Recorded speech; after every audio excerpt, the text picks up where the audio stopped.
ဒါကတော့ငလျင်ကြောပေါ်မှာတည်ရှိတဲ့ပဲခူးရွှေမော်တော်ဘုရားကြီးဖြစ်ပါတယ်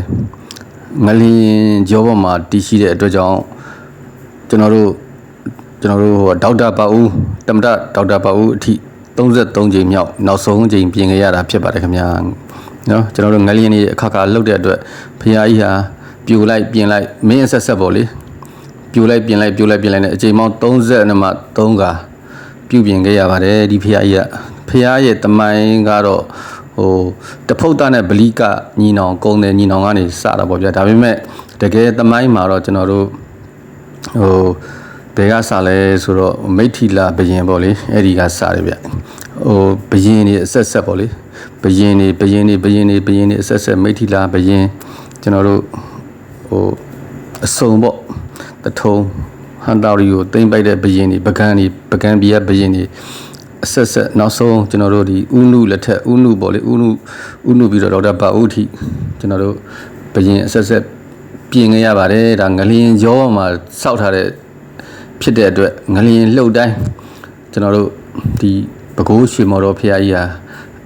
ပျက်စီးပါတယ်ဗျာဒါပျက်စီးတဲ့ပျက်စီးတွေဖြစ်ပါတယ်ဒီမှာအမှတ်တရပြထားပါတယ်ဗျာဒါကတော့နော်ဒါကတော့ကျွန်တော်တို့ဒီမှာဒါစီထီတော်တွေပေါ့လေဒီမှာအခုမြင်တွေ့နေရတဲ့ဟာတွေကတော့ထီတော်တွေဒီမှာထီတော်ဘေးနားဒါထီတော်ဟောလို့တဲ့တန်တိုင်တွေပေါ့ဒါပဲခူးရွှေမော်တော်စီရီတော်ဖြစ်ပါတယ်ကျွန်တော်တို့နော်ငလျင်ကြောမှာတီဆောက်ထားတဲ့အတွက်ငလျင်လှုပ်တိုင်းကျွန်တော်တို့ဖះကြီးငလျင်တခံနေရပါတယ်ခင်ဗျာအခုကျွန်တော်တို့ဒါငလျင်ဒေါက်တာပါဦးဒီပြုပြင်ပြီးတဲ့အနေထားဒီပေါ့ဒါကတော့ကျွန်တော်တို့လက်ရှိအနေထားဖြစ်ပါတယ်ဒါပဲခူးရွှေမော်တော်ဖះကြီးရဲ့ကျွန်တော်တို့အခုလက်ရှိအနေထားပါဗျအခုအချိန်မှာတော့ကြီးညိုစရာကောင်းပါတယ်ဖះကြီးဟာ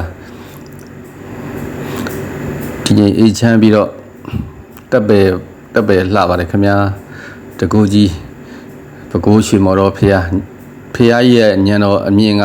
383ပေ9လက်မှရှိပါတယ်ခင်ဗျာဖះကြီးဟာကျွန်တော်တို့ဒီကဘာမှာရောမြန်မာပြည်မှာရောညံတော်အမြင့်ဆုံးဖြစ်ပါတယ်ဒီဖះကြီးကညံတော်အမြင့်ဆုံးပါဗျပဲခူးရွှေမော်တော်ဖះဒါကတော့ကျွန်တော်တို့ညံတော်အမြင့်ဆုံး